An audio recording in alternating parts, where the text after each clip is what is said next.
વહીવટી સુધારણા પંચ GRC નો ચોથો અહેવાલ સોંપાયો. મુખ્યમંત્રી ભૂપેન્દ્ર પટેલે વડાપ્રધાન નરેન્દ્રભાઈ મોદીએ આપેલા વિકસિત ભારત 2047ના સંકલ્પ વિકસિત ગુજરાત 2047ને અગ્રેસર રાખવાના ધ્યેયથી રાજ્ય શાસનના વહીવટી માળખાના અને કાર્યપદ્ધતિમાં જરૂરી ફેરફાર માટે મુખ્યમંત્રીના મુખ્ય સલાહકાર ડોક્ટર હસમુખ અઢિયાના અધ્યક્ષપદે ગુજરાત વહીવટી સુધારણા પંચની રચના કરી છે.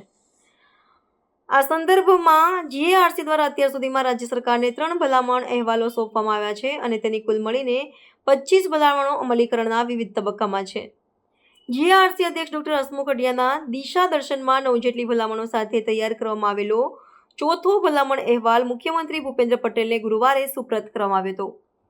યશસ્વી વડાપ્રધાન નરેન્દ્રભાઈ મોદીએ 2024માં રાષ્ટ્રીય પંચાયતી રાજ દિવસે અમારી સરકાર પંચાયતી રાજ સંસ્થાઓને મજબૂત બનાવવા અને લોકોના સપનાઓને સાકાર કરવા સતત કાર્યરત રહેશે.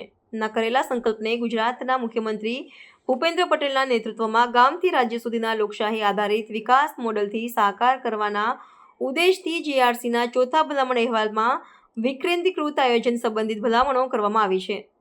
આ ચોથા અહેવાલમાં વિકેન્દ્રિત આયોજન અને બજેટ વ્યવસ્થા અંગે જે ઐતિહાસિક ભલામણો કરવામાં આવી છે તેના પરિણામે લોકકેન્દ્રિત વિકાસ, પારદર્શિતા અને જવાબદારીના નવા યુગની શરૂઆત થશે અને મુખ્યમંત્રીના નેતૃત્વમાં રાજ્યમાં ગામથી તાલુકા અને જિલ્લાની યોજના પ્રક્રિયા વધુ લોકતાંત્રિક પ્રતિનિધિત્વ આધારિત અને જનકેન્દ્રિત બનશે તેવી અપેક્ષા આ અહેવાલમાં વ્યક્ત કરવામાં આવી છે.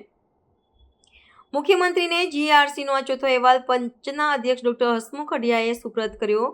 તે અવસરે મુખ્યમંત્રીના અધિક મુખ્ય સચિવ શ્રી M.K. દાસ, મુખ્યમંત્રીના સલાહકાર શ્રી S.S. રાઠોડ, વહીવટી સુધારણા પ્રભાગના અગ્ર સચિવ શ્રી હારિત શુક્લા, મુખ્યમંત્રીશ્રીના અધિક અગ્ર સચિવ શ્રીમતી અવંતિકા સિંહ, સચિવ શ્રી ડોક્ટર વિક્રાંત પાંડે અને આયોજનના પ્રભાગના સચિવ શ્રીમતી આદ્રા અગ્રવાલ અને GRCના અધિકારીઓ ઉપસ્થિત રહ્યા હતા.